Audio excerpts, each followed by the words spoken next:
Good afternoon, everyone. Welcome to our first Slow Art Friday. My name is Christy McMillan. I'm the Director of Learning and Engagement here at the Asheville Art Museum, and I'm joined by Hank Bovee, one of our touring docents. Each Friday at 12 p.m. while the museum is closed, our docents will lead virtual, in-depth conversations about a few artworks in our collection or special exhibitions.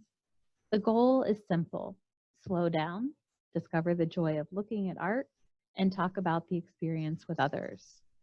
For today's program, Hank will lead us in an in-depth conversation about 3 artworks in our collection.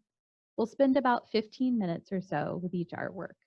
Hank will allow us time to look at each work on our own, slowly, before leading a conversation about each one with questions. As participants, we encourage you to engage in dialogue with Hank, myself, and each other throughout the hour. There are a few ground rules for Slow Art Friday. You probably noticed when you were getting logged in, excuse me, that your microphones and video were muted by default. There will be an opportunity here in a few minutes for you to unmute your microphone at will.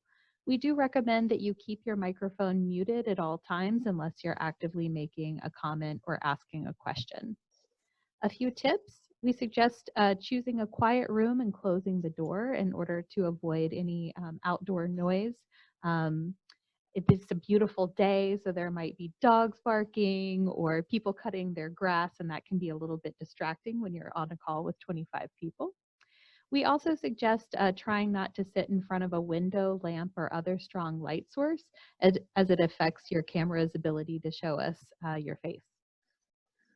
We do recommend using a headphones and a microphone for best sound quality. While you can log in using a smartphone, we found that using a desktop, laptop, or tablet allows you to see slides and meeting tools on a larger screen, which is better for being able to appreciate the finer details of the artworks that we'll be looking at. I can see that most of you, all of you, everybody, thank you, has made sure that your screen name includes both your first name and your last initial or your last name. Some folks have a screen name that's a long stream of letters and numbers that's absolutely impossible to pronounce. And so it's easier if somebody has a comment or question for Hank or I to be able to call on people by name. To ask questions or comments, when the time comes, you can unmute your microphone when Hank asks for any questions or comments. You can also type any questions or comments into the chat box, and Hank and I will keep an eye on questions and comments coming in through the chat box. If you do prefer instead of sort of jumping in, raising your hand and being called on, that's also a possibility. In the participant toolbar, you'll see that one of your meeting tools is participants. If you click on that toolbar, you will get the ability to answer yes, no, raise your hand, etc. And finally, we are recording this program. If you prefer not to be recorded, make sure that your video and audio remain muted and use the chat box to submit questions or comments. Before we get started, does anybody have any questions? I'm going to give you all the ability to unmute yourself at will now. So let me know and Hank know if anyone has any questions or comments.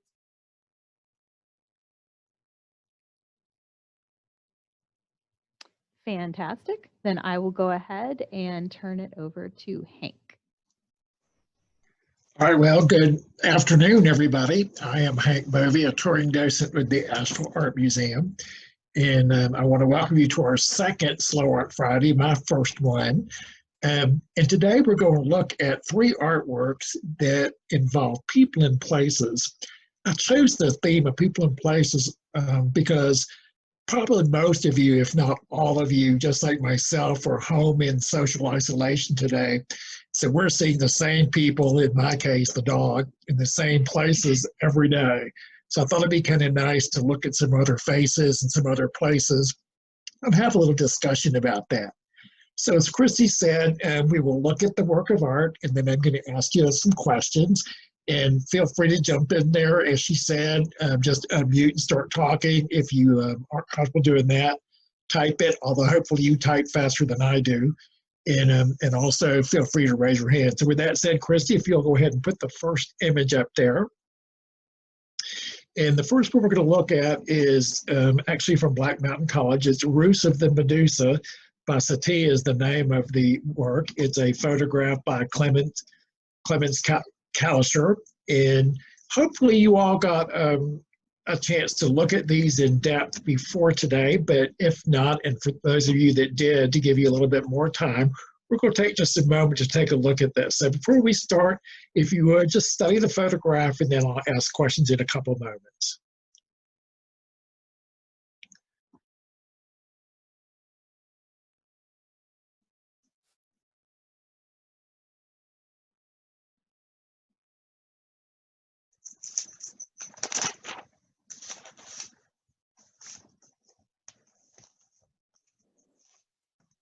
All right, let's go ahead and talk about this. So I'm just going to ask you just a very basic question. And what do you think is going on in this photograph?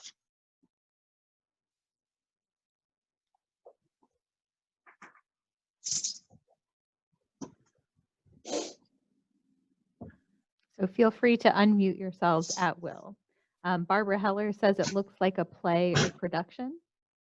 Right, and I see Judith Upjohn says a performance. Anybody else?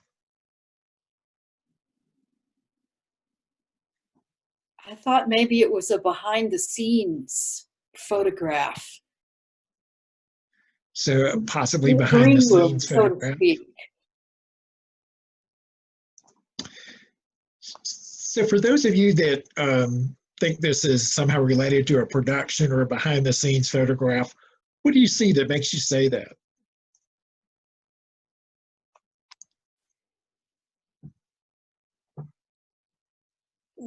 Because the man sitting on the right in the back is the choreographer, I believe.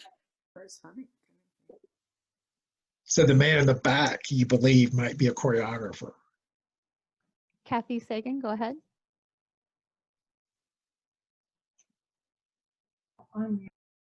Is that good? Yeah, you got it. Okay. Yes, they look like they're wearing costumes, and the gestures of the woman and the older gentleman, and the younger gentleman in the middle are all very theatrical and almost as if they're not sure if they're getting married or if they're about to dance or exactly what it is, but it looks very staged and animated and theatrical. So yeah, it looks very staged, looks very theatrical. It appears as though they're wearing costumes. So also, if we look at the chat box, I see somebody thought it might be a wax museum. Do you want to say any more about that? I think that was Regina that had said it looked like a wax museum. Regina, would you like to unmute yourself and talk a little bit more about that?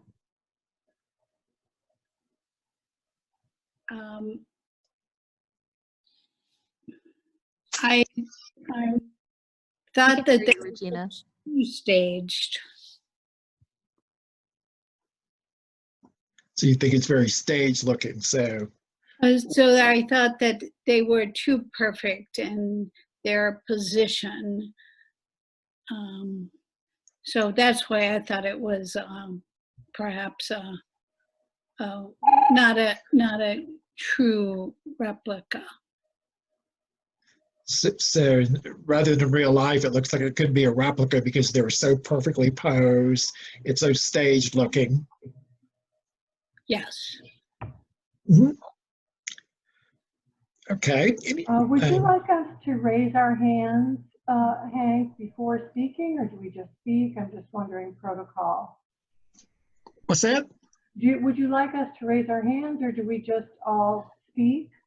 Whatever works best for you. If you want to just jump in there and talk, you can. If you feel more comfortable raising your hand, I mean, by raising your hand, I mean electronically, do that as well. And Chrissy's kind of keeping an eye on who's got hands raised. So. Okay, thank you. Well, I noticed, yes, that gentleman, I see Judith also noticed. The thing on the bench, which I thought was a foot, and it supports the staged feeling with that gentleman who's sitting there, the way his foot is perfectly angled, and he's not even looking at where the action, let's say, of the picture is. So the man on the right is not really paying attention to the staging or the wax figures, whatever they are. Right. Yeah, he looks choreographed as well. So you think it's deliberate that he's not looking at what's going on? I do. Barbara? I think that thing on the bottom right corner, it looks almost like a sculpture of a foot. Yeah. And I'm starting to think that because I know that that's Merce Cunningham, so I'm thinking maybe somebody did a sculpture of his feet because, you know, dancers' feet are quite different, and maybe that's what it is. It looks like that to me. So good observation then on, you see that standalone foot there, and over on the right, for those of you that may not have seen it yet, and you suspect that might be a sculpture of the gentleman's foot because he is a dancer, Merce Cunningham, and that is him. And that might be a sculpture of his foot because, as you said, dancers' feet are a little bit different than non-dancers. Sandy had a comment? I was actually going to say I thought it looked like a younger Cunningham, but I think even if you didn't know, his name or know that he is a dancer, that he's looking so intently at them that you know he's very invested in what they're doing. So in other words, rather than disinterest, he's very intently interested in what they're doing. Mm-hmm. And I see a comment here in the chat box that says the man is pleased, but the others seem as if they're not pleased with what's going on. Cynthia, you want to expand on that, or tell us what you see that makes you think that? Well, the angle of his head, he's sort of looking down, and he looks like he's very focused on the way they're stepping or their movement, to me. And like he's pondering. He's like I said, he's very invested in what they're doing. So he's not just a bystander who happened to show up and is looking at the rehearsal. He looks very pensive. He looks like he's concentrating. Yes. Yes, very pensive. Very focused, concentrating on the action. And also, Cynthia, I noticed you mentioned the lighting. What do you see there? Well, as I said in my comment, it just seems very stage-like. That's not lighting that you would see in an everyday situation. Right, so you suspect this is not an everyday situation. No. So what else do we see? Well, there's also a curtain, and it looks like someone may be behind there, and there's a slight opening. So perhaps someone is helping the actors or performers come out, but it looks like a curtain, a staged curtain. So, right, stage curtains behind there. Mm-hmm. Yes. Does anybody else have any observations?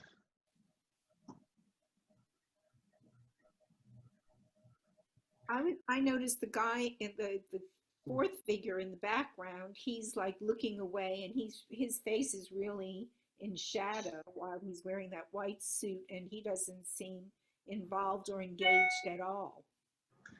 So, right, the man that's kind of in the background, his face is obscured, he's not really involved in the action. Does anybody see anything different there? Virginia in the chat box said, I was wondering if there was a dark room in the left back corner.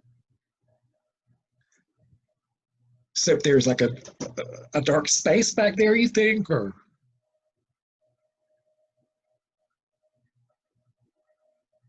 So expand on that, what you're asking. I'm not clear. Virginia, I'm gonna unmute you because it looks like you want to talk.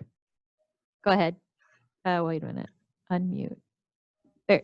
I thought it looked like a dark room because it looks like there is an associated screen that can move across the opening. And so that, it looks vaguely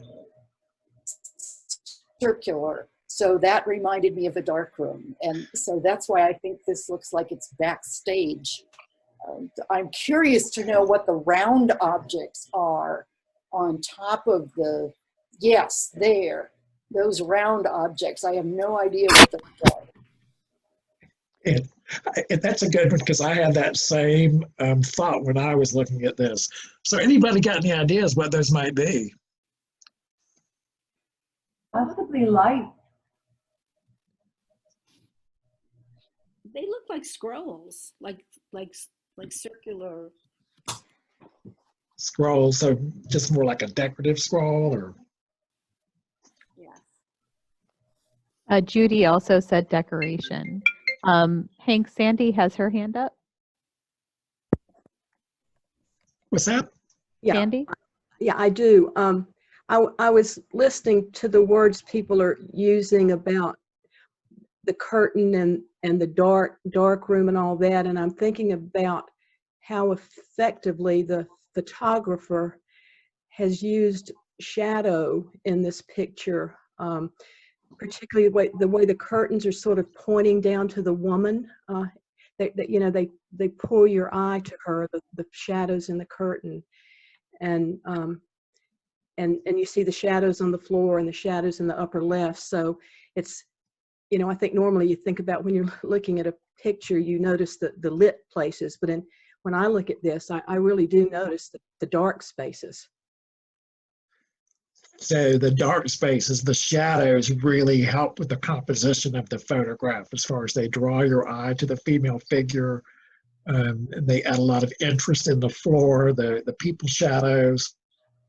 Exactly, and they really tell a story. I mean, with whoever this guy is standing in the box and who's only half his face is in light. It adds a lot of drama to the picture and sort of draws you in a way that if it had been lit differently, I don't think it would have had that same impact. So his face being in the shadows really gives us more to think about and more to look at.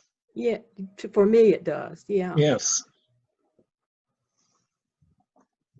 Yeah, and looking at it, Sorry. oh, excuse me. Sorry, Kathy.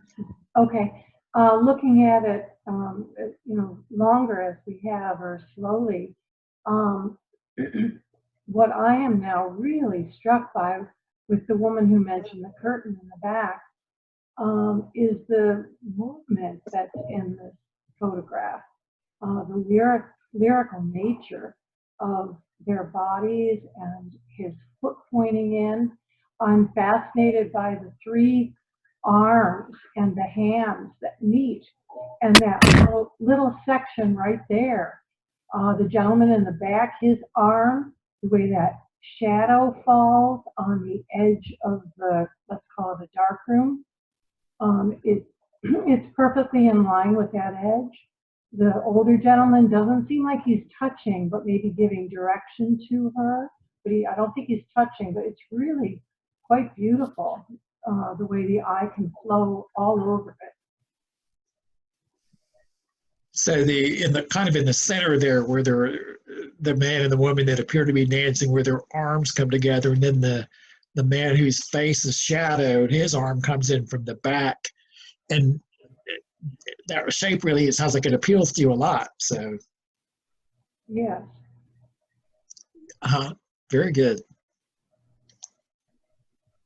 Hank, a couple of people have used the word campy and period piece in the chat box, that they find this image to be both dramatic but campy at the same time. And so what do you see that it makes you want to use the word campy? Judy, why did you use that word? It's sort of laughable, old-fashioned. Someone used the word royal.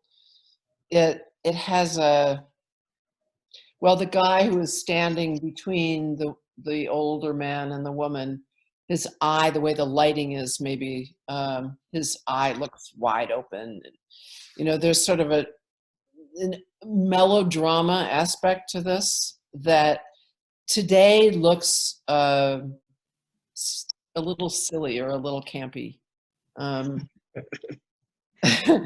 You know, it's just a period piece. I assume it's some. I don't remember what this was from, what this production actually was, but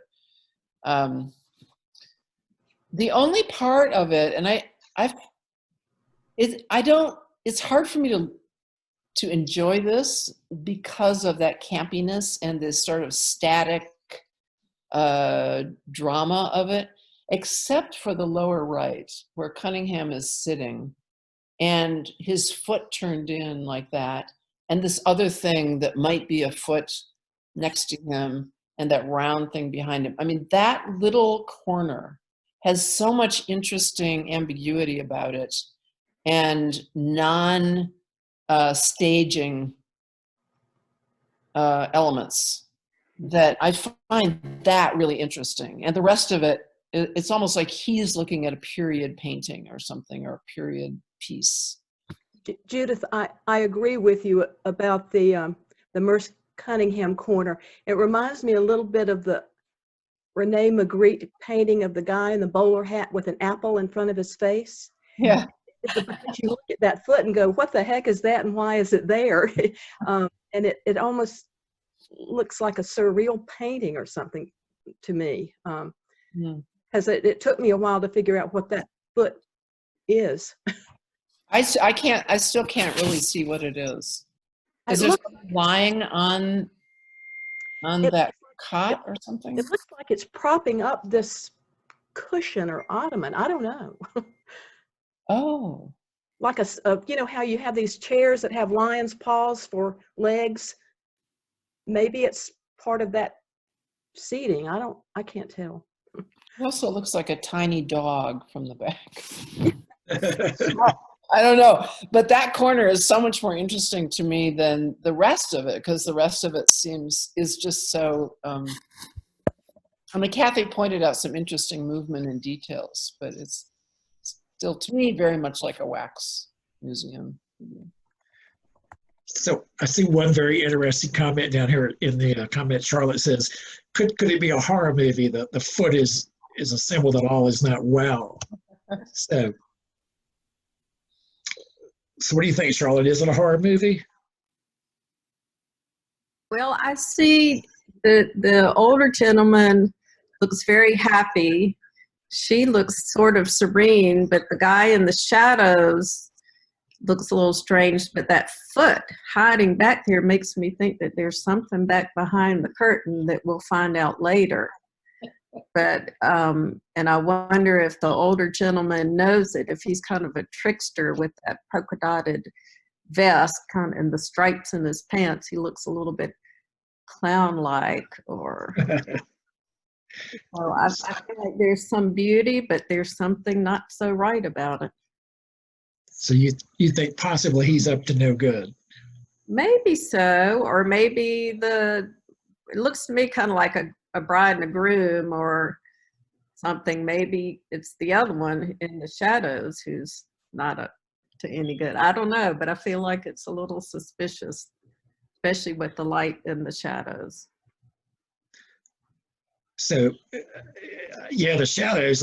So you think the shadows kind of give it a sort of a suspicious, sort of almost creepy feel to it. A little bit creepy. And Jay just commented on that as well in the chat box. Just noticed the shadow in the corner. And which shadow is that, Jay? Which corner?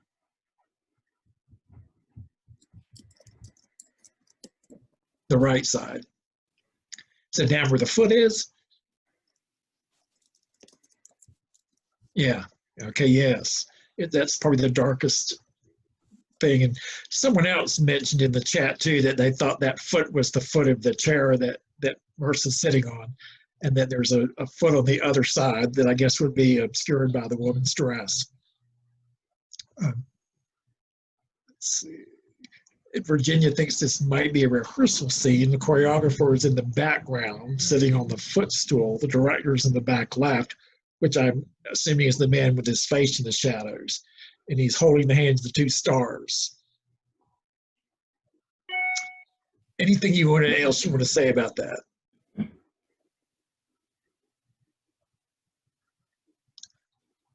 Okay, and then last comment, we'll take his Morse has a funny cuff on his right calf, making the illusion of the 3 feet very balanced. And yes, indeed, it does kind of look like that was a setup. So just to kind of summarize what we've sort of seen in this photo is possibly a production, maybe even a stage production, maybe even a wax museum. I think we can all agree that the costuming, the lighting does kind of give it a campy effect. But I think we all also think the black and white is very effective. I would say if this was in color, it would not be nearly as effective. Does anybody disagree with that? So, and I also noticed a couple comments in the chat box about finding out what's really going on. So what is really going on here is this is from Black Mountain College, and John Cage, the director, put together some. Satie was a French composer, and this is actually just a snapshot of a scene from a sort of a one-act or a lyrical comedy that Satie wrote called the Ruse of the Medusa. And so it's really just a little comedy that they're playing out. We've just captured this in time. And just for your interest, the older gentleman is actually Buckminster Fuller. The woman is Elaine de Kooning. Oh. I know. And then we all, someone already recognized Merce Cunningham. The set was by Willem de Kooning, and the director of these performances was William Penn, who you may not know that name, but I'm sure you know one of his movies, Bonnie and Clyde. So I thought that background information to me makes this even more interesting. That's Arthur Penn. What's that? It's Arthur Penn. Yes. So anybody else have any last comments before we move on? Yes. I have a question about, our discussion of this was all about what we can find in the photograph. But I wonder what people think about this as an artwork.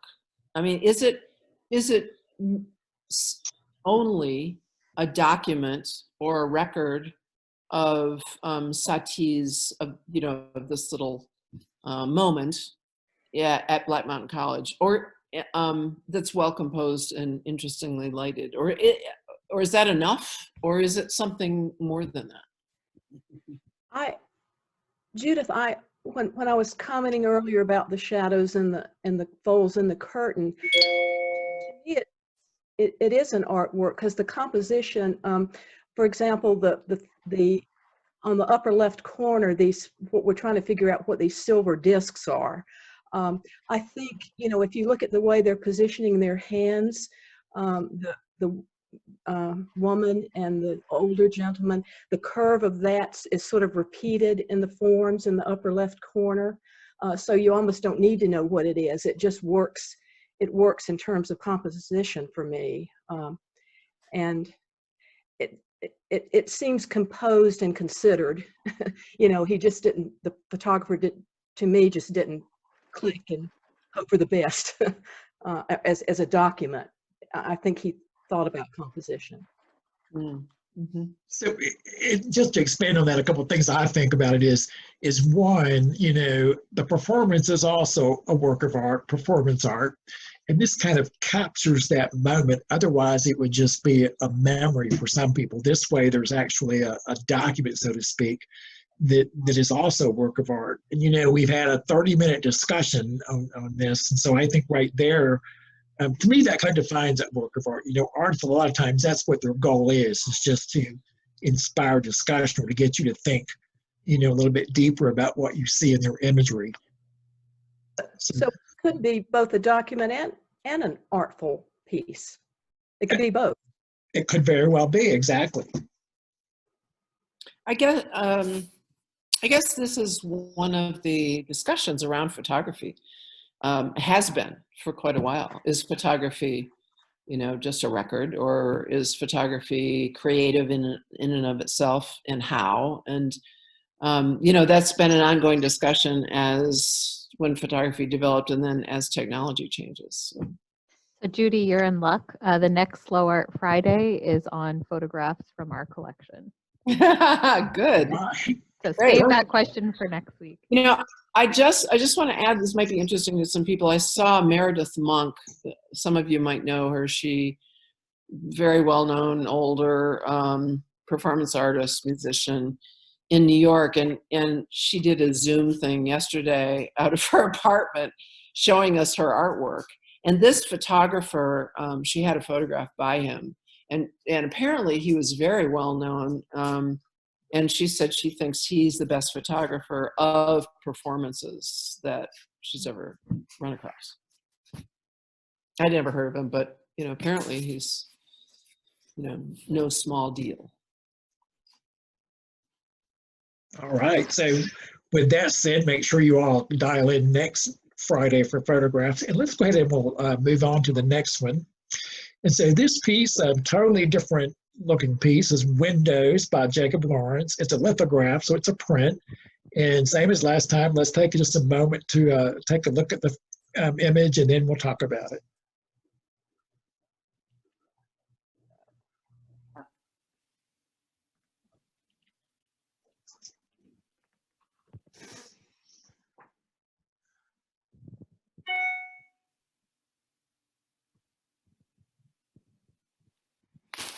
All right, I'm going to ask that same question to lead us into this one. What do you all think is going on in this artwork? Elaine commented that the perspective is very strange. So kind of expand on that, if you would, Elaine. When you say the perspective is so strange, what do you see that kind of leads you down that path? Well, especially if you see those windows that are in the back on the top, and you look in there and you see the perspective on those, it's very disorienting. I can see that as just the perspective it kind of puts it out of perspective, so to speak, Right. and that it is disorienting. And yes, very good. And then Cynthia says dynamic, where the previous photo was very static. And Cynthia, what do you see that makes you want to call this dynamic? Well, I think it goes back to the strange perspective. Because the perspective kind of shifts as you look at different parts of the picture, that strange perspective to me makes it very dynamic, and something that I just keep looking at the different parts of it, trying to absorb them. Okay, and so just again, that perspective it kind of throws you off, but it does make it dynamic because to me it gives it a lot of movement there. And then Relinda says it looks like the pieces were cut and then assembled. And anything you want to say on that, Relinda?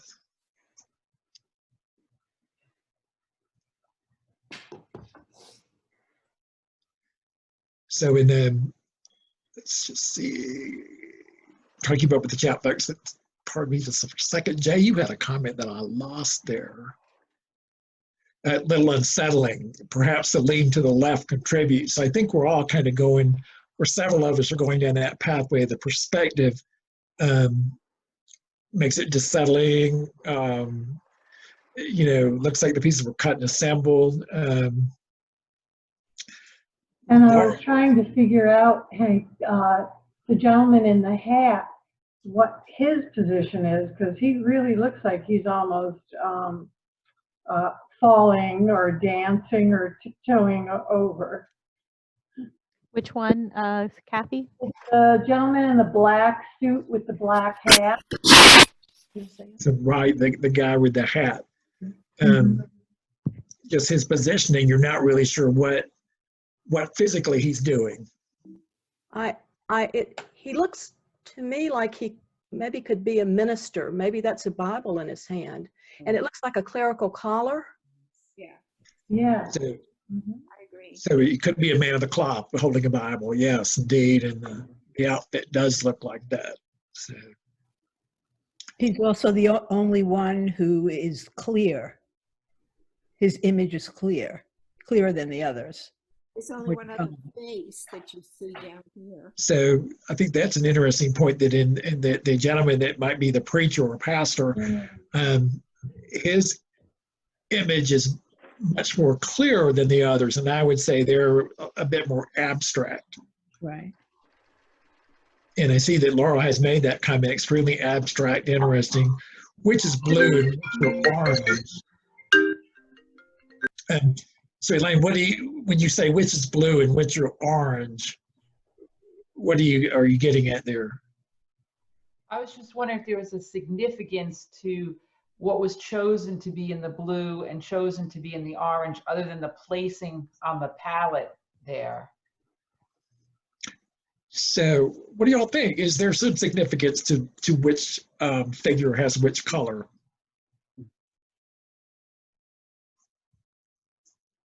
Well, it provides balance the way the colors are, where the blues are positioned and the reds. So you think it's more just for visual effect? So because then Kathy says colors add to the drama. Let me get down more comments. Barbara Heller had said a slice of everyday life of Black people at a particular time period. Street scene. So can't argue with that one. So what else do you see going on in this artwork? Here we go. The title is windows. So why not focus on the windows at the top of the frame? Virginia, what do you see in those windows? Reflect. I see people going about their everyday lives. And I think we can look through those windows and see what those people are doing, as well as they can look out at the street scene and see what's going on there. So we can look into the windows and see what's going on inside those rooms. And the people in the windows, the figures in there, could also be looking out at what's going on in the street. So if we look at the folks in the windows, anything significant, anything you see there that you want to talk about? They're all doing something different. One is sitting at a table or a desk. One looks like it might have a cane. And the other one has the two people in it that are interacting. So we see someone sitting at a table, a person with a cane. Elaine? The window on the left looks like it's actually a mirror that's reflecting what's in front of it. Like that woman with the red dress and with the brown detail. So possibly that's a reflection of the figures on the street. Is that? Yep, that's what, especially that left window. I can see that. I'm thinking that when I think of windows and this medium, somebody mentioned that it looked like it had been pieced together like a collage. I'm thinking this collage medium really is very similar to a stained glass window in a church, in the very flat color planes and the positioning and the windows in the back that are telling stories. And it makes me wonder if the artist, at what point did the artist come up with the name of the piece? Because both the composition and the story seems very much, it's kind of like you're playing like a pun on the word windows. It can be interpreted in many different ways here. So just to kind of rephrase that, so you think there's the significance to the title of the word windows is not just the fact that we're looking into some windows on the street, but also that there's a stained glass window sort of look to this piece.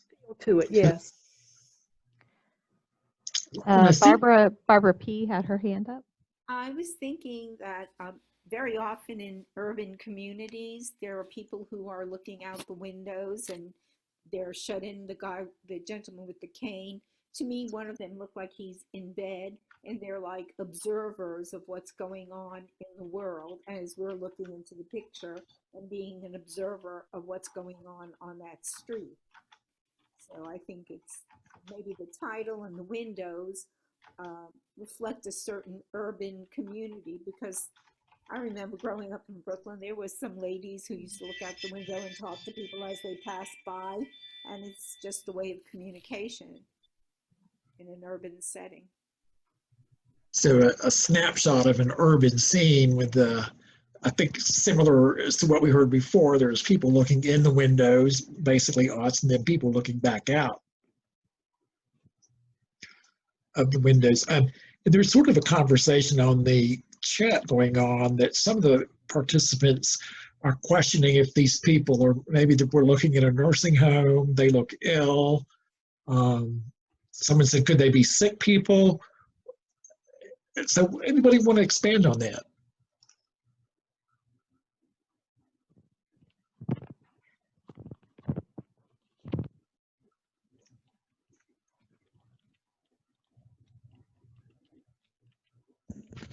I think the first picture looks like a caregiving situation.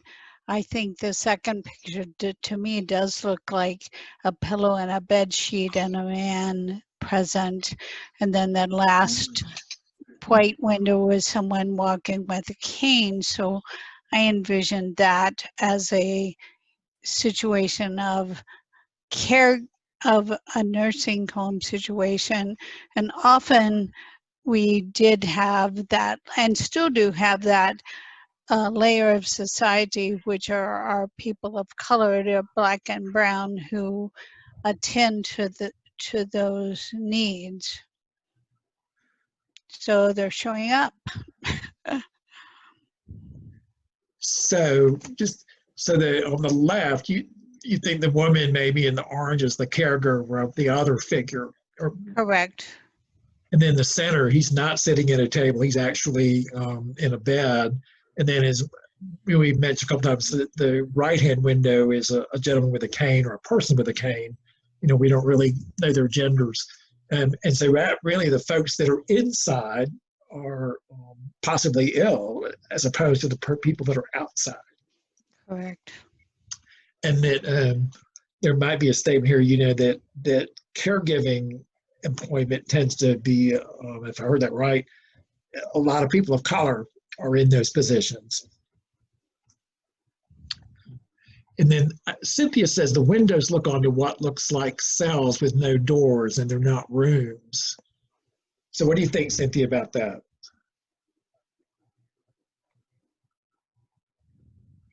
I just found that an interesting contrast to the people out on the street, because the people out on the street, they look active, they're workers, and there's a sense of freedom conveyed by them.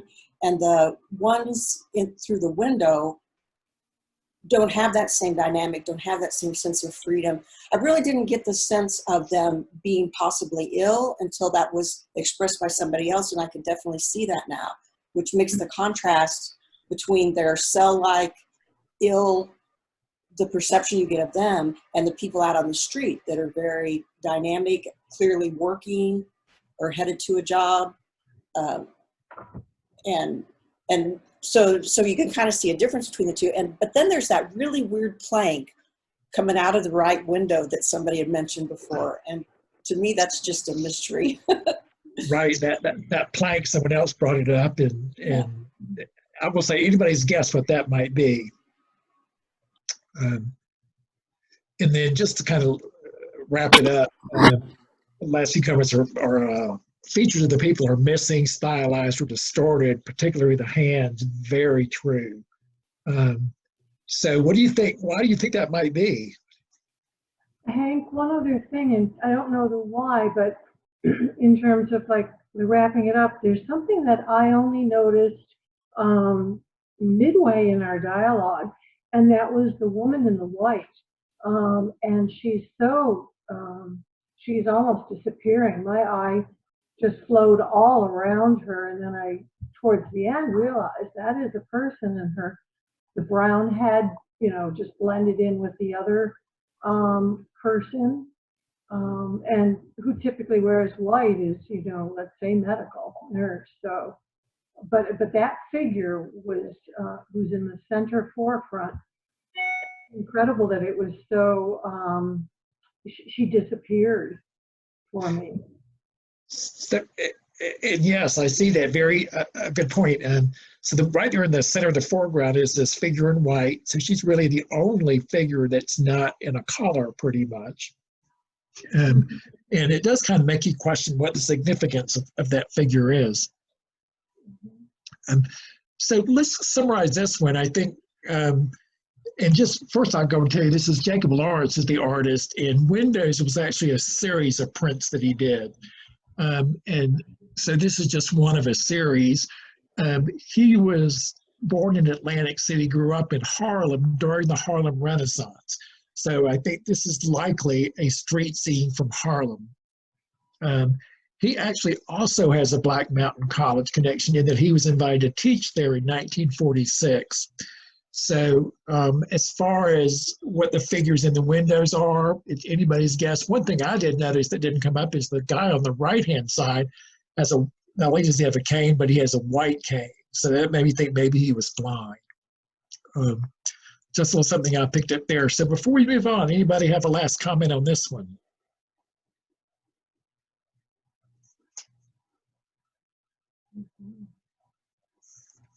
All right, then let's go ahead. Take a look at the next one. This is the lineup. It's an acrylic on canvas by Roger Shimamura. And I'm going to go ahead and ask you to look at this for a few moments, and then we'll talk.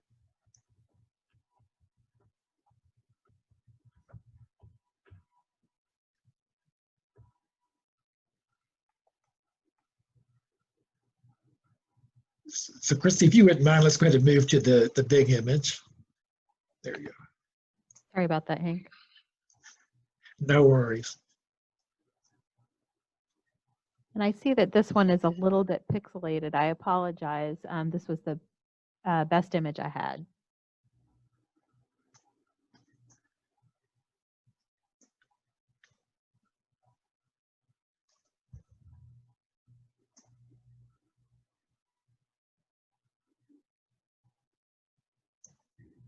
All right, what's going on in this piece of art?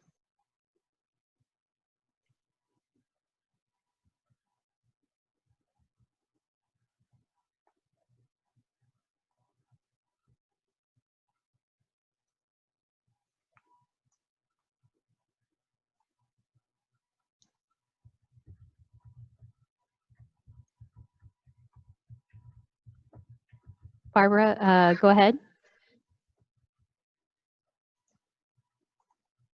Go ahead, Barbara. Oh, you are muted. It says I'm muted. We can hear you. Okay, it looks like they're online waiting to use the men's room because I see the sign for a men's room and it looks like a whole bunch of men waiting to use the men's room. So men in line waiting to use the men's room. And then on the comments for Linda, I think it's a scene from an internment camp. And Barbara also has mentioned Asian males, men and children waiting in line for the men's room. One is wearing, let me pull that chat window over, PJs. So what do you think these guys are then?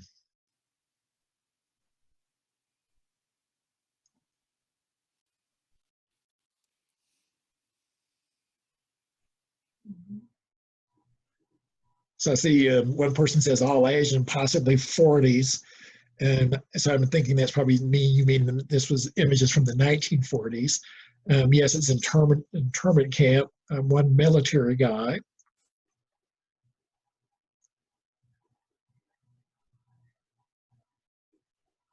So then Cynthia says she sees a cook, a schoolboy, a military. So let's kind of explore that, since that seems to be a common thread here, is that we see a whole range of outfits. What do you think? What does that mean to you? Or what do you see there?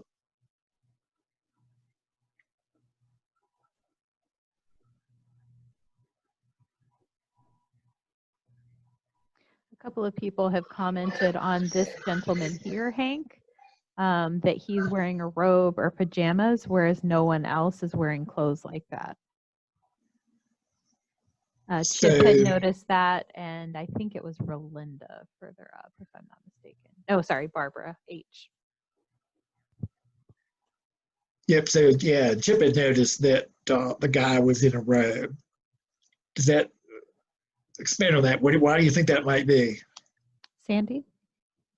This seems to be capturing the range of humanity that's in an internment camp.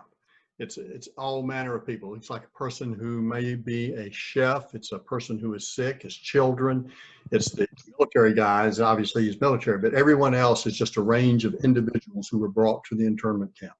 And it sort of puts a face on numbers. It individualizes the people and makes them not just statistics, I think.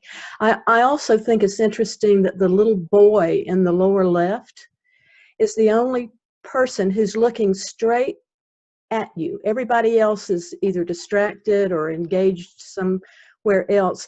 And it's a very, it's a look that looks like it's beseeching you to pay attention to me. It looks worried a little bit. And I'm thinking about the verse from the Bible about the children shall lead you, in terms of how you think about humanity. And I think it's interesting that the smallest person in this lineup is the one who's engaging the viewer. And isn't he the artist? I know the artist is in this image, and I think he's one of the children. So so both of those are good points, and that the fact that the little boy in the red overalls or red coveralls is, the only individual in the work that actually appears to be looking out at the viewers, and then that someone said that might be the artist, and I'll go ahead and tell you that yes, that is the artist, or a representation of the artist is the little boy. And the stance is very open-hearted and, of course, childlike, but very vulnerable as well. And I was just struck by some of the dialogue going on. And for some reason, given our situation and COVID, perhaps many of you saw this when it was in Wuhan, and when they were going and they were knocking on doors and taking people out of their homes, raiding in essence. It made, when the first gentleman started speaking of all the walks of life, it made me think but that older gentleman was still in his pajamas when they took him. That everybody is wearing what they had. They were not given other uniforms. So it's a slice of that instant when they were taken. Kathy, I think that's an interesting point, because I'm sorry to Hank. I think some of us here in the group, maybe Judy, maybe Barbara P, had read the book a couple months ago for our book group by George, help me. He played Sulu in Star Trek, George Takei, because he as a child was in a Japanese incarceration camp. Yeah, thanks, Judy. And in the book, he sort of shows how his family was sort of taken during the night, and that he and his brother were in pajamas, and they had something like 5 or 10 minutes in order to pack their bags, change their clothes, and basically leave their house. And so, you're right, Kathy. I hadn't even thought about that, but just sort of the speed at which people were taken from their homes and sort of rounded up and sent to these camps. Mhm.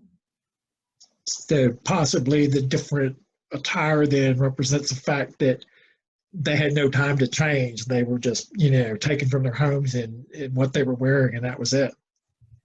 To talk to your point, Hank, about what they were wearing, I was just looking at the elderly gentleman in the robe. His pajama bottoms are vertical lines that are kind of repeated in the background there. And I think the artist managed to distill the idea of being barred or kept in captivity in some way, was very adept at just using vertical lines to make a really good point. So on those vertical lines in the background and on the gentleman's pajama pants, what do they remind you all of? Jail. Bars. Exactly. That's one of the first things when I saw this I thought of, and if you look at that background, what else do you notice?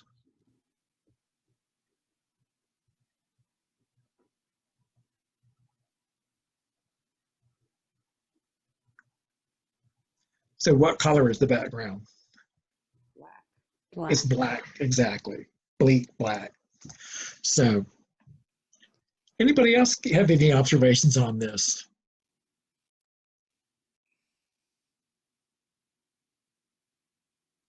So Melinda mentions the darkness outside of the bars. Exactly. Just a dark look. So just to kind of summarize on this one, because we're actually about to the end of it. This is a view of an internment camp. The artist, who is the little boy, or represented by the little boy in the red, was 3 when his family was taken to an internment camp in Idaho. And being 3, his memories are going to be different than the adults. And one of his memories, his strongest memories, was how they always had to wait in line for the bathroom. So that's what this represents. And then also, to me, I think we talked about the outfits possibly representing the fact that these people were taken from their homes and whatever they were wearing. One thing I think about the outfits is, if you were to say, not look at their faces so that you didn't realize these were all Asians, but you just looked at their outfits, to me, they would just represent sort of every man, all of us, that these are just, Americans in different, just different modes of employment, whatever. They're no different than you and I. Some of us are sitting in our pajamas right now, possibly. Some of us are in work clothes, and so on. So, any last questions before we wrap up the day? I'm going to put a link to that book that I mentioned in the chat box in case I keep sending it to Judy, in case anyone is interested in checking out that book. I think it's interesting that nobody had commented on the fact that this is drawn in a very comic book-like style, which made it a really great tie-in to They Called Us Enemy by George Takei, which we read a couple of months ago and discussed in our book group. And folks had a lot to say about that book. So, and also, I think somebody mentioned this, they sort of tied in the situation of these folks to our current situation. And good job, because I actually deliberately chose this because it made me think of how we're all, although in a totally different situation, restricted in our movement and where we can go right now. Mm-hmm. So, all right, folks. Well, thanks so very much for joining us today, and I really appreciate it. And as Chrissy said, next week is all photographs, so definitely sign up for that one. Any last questions before we wrap up? Thank you, Hank. Hey, thank you all. You're welcome. Thank you guys so much for tuning in today. This is our first Slow Art Friday, so again, we'll be choosing just a couple works from our collection to have an interactive conversation about.